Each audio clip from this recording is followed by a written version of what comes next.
Parshas Mishpatim in Perek Chav Aleph Pasuk Beis, it says, Ki sikne eved ivri, shanim yavod vashvis yetzei lachav shechinam. So there are all sorts of rules of the eved ivri, and in Pasuk Dal says, Imadona vitan lo isha.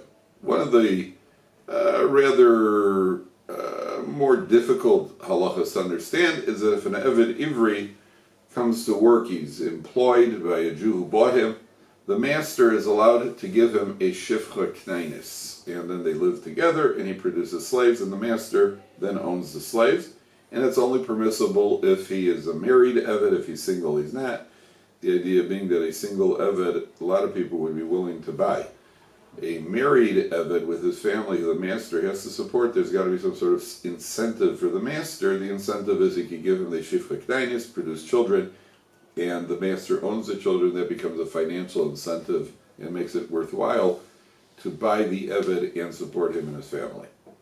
The Mesivus Shalom says, and the Chazal, the Gemara in Kedushin says, an eved ivri serves his master by day and by night. During the day, he serves his master by working, doing whatever it is that the eved ivri does, and at night he serves the master by producing children with the shifcha knainis. So on that, the Mesivus Shalom says, well, Chazal are, at a deeper level, Chazal are telling us, every Jew ultimately is an eved ivri. Every Jew is an ivri, and every Jew is an eved. Who are we avodim to? We are avodim to HaKadosh Baruch Hu. Avdi Moshe, it says. Moshe Rabbeinu is the ultimate eved. The ultimate eved means that whatever he does, kol mashe kana eved kana rabba. Everything in our life is devoted to HaKadosh Baruch Hu. A person understands there are two tkufas that a person goes through almost on a daily basis. There are the periods of day and the periods of night. What that means is night is always synonymous with difficulty, with challenge, with ordeals. The Golus itself is referred to as night.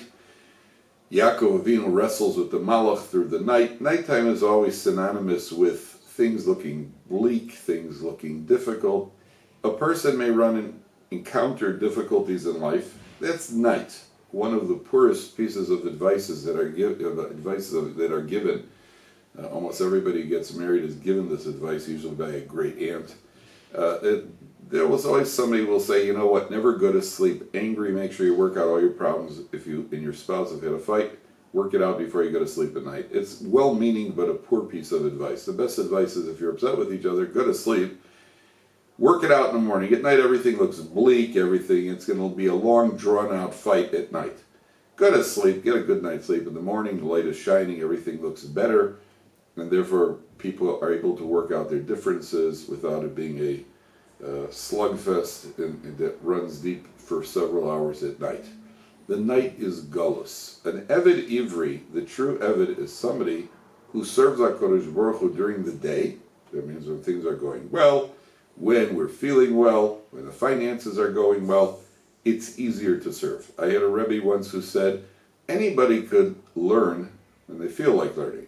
The trick is to learn when you don't feel like learning. Nighttime represents the Eved Ivri who serves at night, an Eved Ivri who serves at a time of challenge. Eved Ivri serves when there are ordeals, and there are challenges. That's the Eved Ivri, that's the true sign of a devoted Eved. There's a Maisa.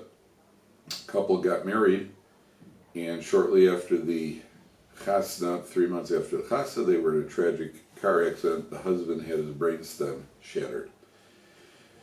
So they put him on a respirator in the hospital, and the doctor said there's no hope for him ever to come out of it.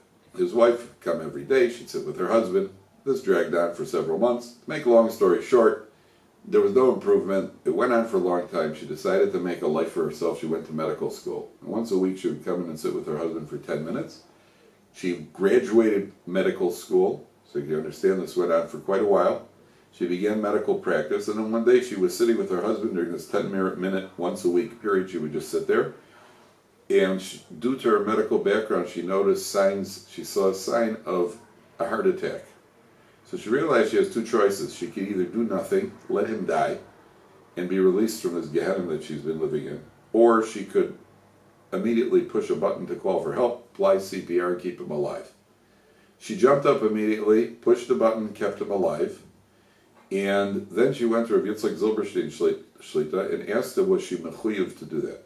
Zilberstein said that the Torah says, L'samar Adam Reyacha, the Torah does not distinguish between somebody who's healthy and somebody who's not. You're not allowed to stand by idly while a Jew is dying. Then he said to her, no one whose ancestors did not stand at Har Sinai would have been capable of doing what you did. That's an Eved Ivri. An Eved Ivri who, during a time of ordeal, remains loyal to his Creator.